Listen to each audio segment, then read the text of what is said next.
Kaixo, ariketa honetan ematen digute zein den lurraren gainazalean daukagu eremu gravitatorioaren intentsitatea, hau da gravitatea, 9,81 metro segundu karratu, ematen digute zein den lurraren erradioa eta eskatzen digutena da dentsitatea kalkulatzea.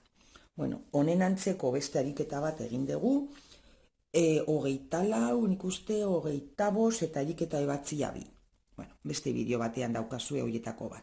Lehendabizi, dentsitatea, horregatik joango naiz arin. Eremu gravitatorioaren intentsitatea definitzeko egiten duguna da Newtonen gravitazio unibertsalaren legea aplikatzen diogu unitate masari eta horrela definitzen dugu gravitatea, vale? Intentsitatea. Bere moduloa da G bider M zati radio berbi. Hemen ematen digute G eta ematen digute erradioa. Baina masa ez dugu ezagutzen, baina dentsitatearekin dago lotuta masa. Orduan, posible daukagu masaren adierazpena dentsitatearen funtziopean adieraztea. Beraz, dentsitatea masa zati volumena, masa zati laueren pi R kubo, horrela masa kanporatzen dugu eta ekartzen dugu adierazpen honetara. Hemen RL eta RL simplifikatuz, adierazpen hau gelditzen zaigu eta hemen ezagutzen ditugun balio guztiak ordezkatuz, lortzen dugu dentsitatea, lurraren dentsitatea, 5.512 kilogramo metro kubikoko. Bigarren atalean, galdetzen digutena da, ze puntutan, ze altueratan, gainazalaren gainetik, H gehi RL, izango genuke eremuaren balioa izatea lurrazalekoa zati 3, erena. Hau ebasteko bi eratan egin dezakegu. Era batean oso errez egiten da, eta bestean adibidez nik arazoak izan nituen ikusiko duzuen bezala badago tipez pilo bat hortik. Zeren nuen ulertzen zergaitik ez zuen koinziditzen emaitz bat eta bestea. Jungo gea.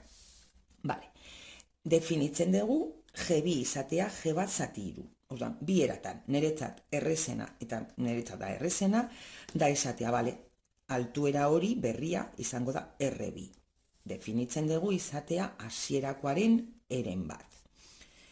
Orduan, hemen G eta M simplifikatzen dira eta gelditzen zaiguna da R2 karratu izango dela 3 aldiz lurraren erradioa berbi.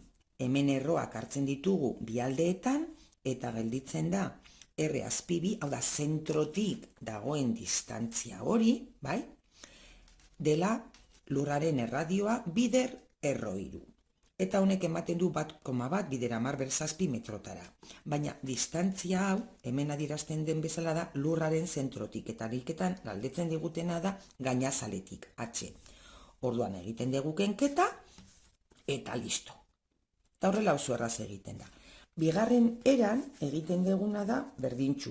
Definitzen dugu G2, G berria izango dela hasierakoa zati 3, hau da 9,81 zati 3, eta definitzen dugu G bider N zati R2 karratu. Baina masa hau enuntziatuan ez digute ematen, orduan ezin dugu zuzenean hartu beste ariketetan bezala lurraren masa.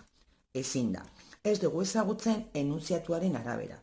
Enuntziatuaren arabera bakarrik ezagutzen dugu erradioa, eta gravitatea azalean.